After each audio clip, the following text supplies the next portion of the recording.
ସବୁଦିନ ପାଇଁ ନିରବି ଗଲେ ଓଡ଼ିଆ ସଙ୍ଗୀତ ଜଗତର ଦାଦା, ଯାହାଙ୍କ ତାଳେ ତାଳେ ଦିନେ ଝୁମୁଥିଲା ସାରା ଓଡ଼ିଶା।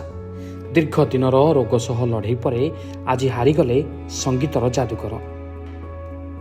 ଶେଷ ନିଶ୍ୱାସ ତ୍ୟାଗ କଲେ ଲୋକପ୍ରିୟ ସଙ୍ଗୀତ ନିର୍ଦ୍ଦେଶକ ଓ ଗାୟକ ଅଭିଜିତ ମଜୁମଦାର।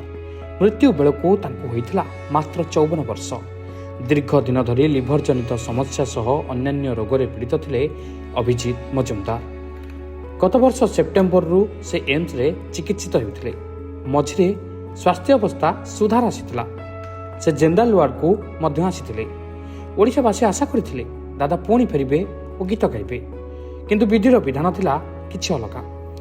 2 ଦିନ ତଳେ ଅର୍ଥାତ୍ 23 ତାରିଖରେ ସେ ପୁଣି ଅସୁସ୍ଥ ହୋଇପଡ଼ିଲେ ଏବଂ ଆଜି ସକାଳ 9:02 କାର୍ଡ଼ିଆକ୍ ଆରେଷ୍ଟ ଯୋଗୁଁ ସାକ୍ଷୀ ବୁଝିଲେ। 1971ରେ ଜନ୍ମିତ ଅଭିଜିତ 1991ରୁ ସଙ୍ଗୀତ ଦୁନିଆରେ ପାଦ ଥାପିଥିଲେ। ସଙ୍ଗୀତ ପାଇଁ ସେ ନିଜର ଅଧ୍ୟାପକ ଚାକିରିକୁ ମଧ୍ୟ ଛାଡ଼ି ଦେଇଥିଲେ।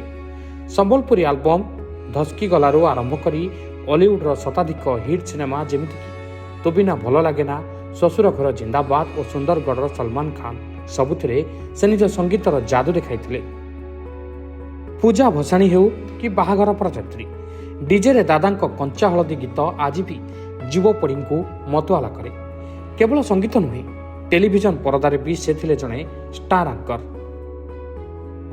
ଅଭିଜିତ ମଜୁମଦାରଙ୍କ ବିୟୋଗରେ ମୁଖ୍ୟମନ୍ତ୍ରୀ ମୋହନ ଚରଣ ମାଝୀ, କେନ୍ଦ୍ରମନ୍ତ୍ରୀ ଧର୍ମେନ୍ଦ୍ର ପ୍ରଧାନ ଏବଂ ବିରୋଧୀ ଦଳ ନେତା ନବୀନ ପଟ୍ଟନାୟକଙ୍କ ସମେତ ସାରା ଓଡ଼ିଶା ଗଭୀର ଶୋକ ପ୍ରକାଶ କରିଛି। ତାଙ୍କ ମୃତଦେହକୁ ଏମ୍ସରୁ ପ୍ରଥମେ କଟକ ବାସଭବନକୁ ନିଆଯାଇ ପରେ ପୁରୀ ସ୍ୱର୍ଗଦ୍ୱାରରେ ତାଙ୍କର ଅନ୍ତିମ ସଂସ୍କାର କରାଯିବ।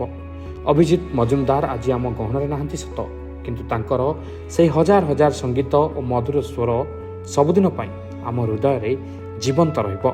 ତାଙ୍କ ବିୟୋଗ ଓଡ଼ିଆ ସଙ୍ଗୀତ ଜଗତରେ ଏକ ଅପୂରଣୀୟ କ୍ଷତି।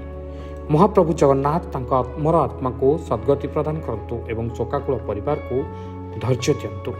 ଅଭିଜିତ ଦାଦାଙ୍କର କେଉଁ ଗୀତଟି ଆପଣଙ୍କର ସବୁଠାରୁ ପ୍ରିୟ, କମେଣ୍ଟ କରି ତାଙ୍କୁ ନିଜର ଶ୍ରଦ୍ଧାଞ୍ଜଳି ଜଣାନ୍ତୁ।